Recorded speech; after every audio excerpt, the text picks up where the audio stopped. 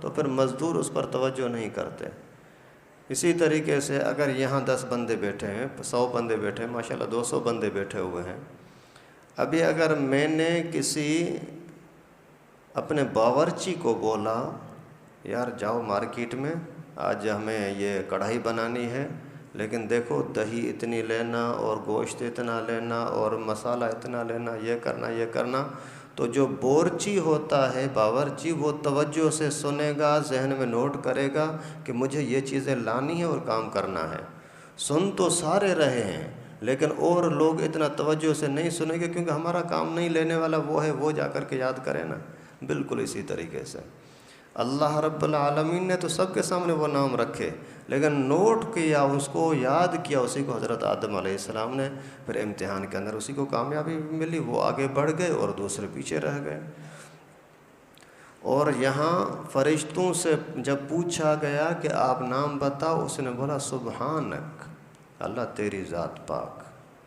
یعنی یہی طریقہ ہے کہ اگر آپ کو کوئی غلطی ہو جاتی ہے، کوئی یعنی آپ کو ناکامی ہوتی ہے تو نا امید نہ ہو، اللہ کے حوالے کرو کہ اللہ ہم تیری پاکی بیان کرتے ہیں اور ہم کوئی ناشکری نہیں کرتے ہیں، یا اللہ جو کچھ تو کرتا ہے وہی ٹھیک ہے بس۔ ابھی ایسی صورتوں کے اندر ایک ہوتا ہے ضد، ایک ہوتا ہے اپنی کمزوری کو بیان کرنا، یہ کہہ دینا یار ہم سے غلطی ہو گئی، یہ بڑی عزت کی چیز ہے، اور نہیں میں تو صحیح ہوں وہ صحیح نہیں ہے، یہ بڑی گمراہی کی چیز ہے۔ کل کسی نے میسج بھیجا کہ ایسے ہی آ گیا کہ دنیا کے ہر بندے کے ساتھ آپ مقابلہ کریں، بھلے کریں، لیکن جب مقابلے کے اندر والدین آ جائیں یا استاد آ جائیں تو خود اپنے آپ کو گرا دو، ورنہ گرا دیے جاؤ گے۔ کیونکہ جب ابو سامنے آ گیا تو ابھی کون سا مقابلہ ہے، امی سامنے آ گیا ابھی کیا مقابلہ ہے بھائی، جب استاد سامنے آ گیا تو پھر بس اپنے آپ کو گرا دو، اسی میں عزت ہے۔ خیر، تو فرشتوں سے جب بولا گیا کہ آپ کو نام نہیں آتے کیوں، انہوں نے بولا اللہ معذرت، ہم سے غلطی ہو گئی، ہم اس کو یاد نہ کر سکے، اسی میں عزت ہوتی ہے۔ اللہ تعالیٰ سے دعا ہے کہ ہم سب کو ہماری پیدائش کے مقصد کو پورا کرنے کی توفیق نصیب فرمائے، اور جن چیزوں کی وجہ سے، جس عبادت کی وجہ سے، جس خلافت کی وجہ سے اللہ تعالیٰ نے ہمیں عزت دی ہے، وہ چیزیں ہمیں عزت کے ساتھ اچھے طریقے سے نبھانے کی توفیق نصیب فرمائے۔ وآخر دعوانا ان الحمد للہ رب العالمین۔